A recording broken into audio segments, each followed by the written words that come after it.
Matt, how much jujitsu experience did you have when you got into mixed martial arts?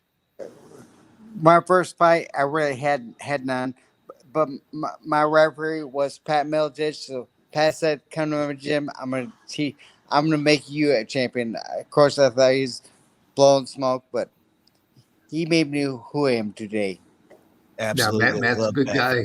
You had most, but there's Matt, but then there's also um, who's the other gentleman that between uh, between Pat and there was one other gentleman that you guys at one point in time you had the most UFC champions than any other organization.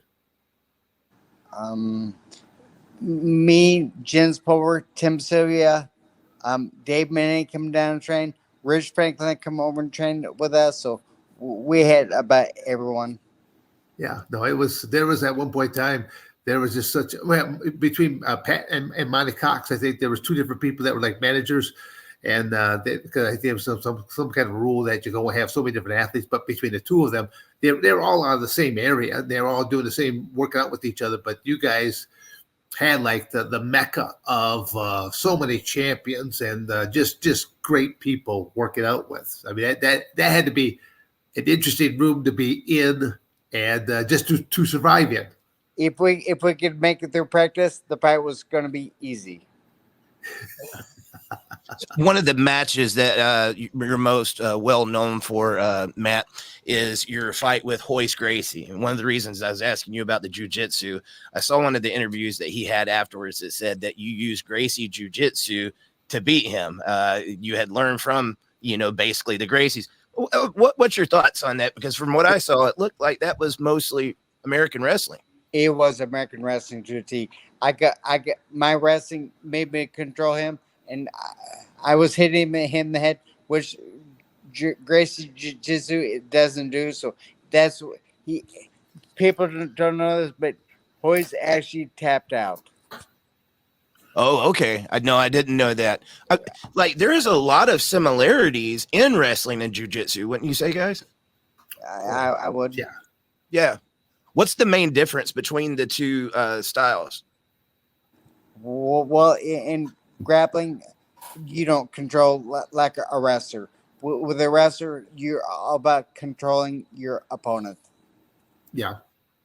Yeah, Gotcha. again, the two big things. Correct me if I'm wrong there for you, there, man. But it was hard for me to get comfortable being on my back because as a wrestler, I mean, I remember my high school wrestling coach simply just saying that I don't even want you to sleep on your back there, Matt, because you don't want wrestlers to be comfortable. So that was hard for me in the beginning. Was learning to be relaxed and be able to work off of my back position. So I don't know if that was the same for you or not. It was actually easier for me to get used to my back because I knew that was a good place for me. Dan, when the UFC started and you was in there, how well known was jujitsu around the states? Was that like a really widely practiced martial art, or was it fairly new?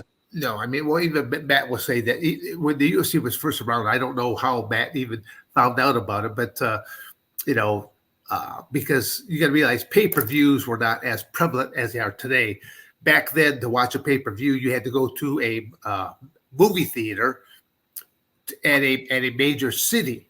I lived out in a very remote corner of Coldwater, Michigan at the time, so I was unaware of this until like I think UFC number 3 did. A friend of mine watched like the first couple. He copied them on an old VHS tape and he showed it to me and said, "You ought to think about doing this," because I was trying to get into UFC number 3 at the time, but the time frame had already passed by. So, today you can watch a pay-per-view right off the comfort of your own cell phone. That's again just to let people understand, because people, especially Americans, are very forgetful of what has happened in the past. So just the viewing the pay-per-views, knowing that they were coming out on VHS tapes at like Blockbuster Video. You could go to an old Blockbuster Video. I don't even think Blockbuster Video even exists anymore, but they would have all the UFC tapes at that time there as well. So it was again just the evolution of technology to where now you can watch from the comfort of your cell phone. I'm curious because, I hear very often that the UFC and the MMA fighters of nowadays, they know several different disciplines and they're trained in a little bit of everything. So the guys of yesteryear wouldn't have done so well now. I have to believe that the two of you guys would still have mopped the floor with the skill set that you have. But I'm also curious, how do you think Royce Gracie would have fared in today's competition?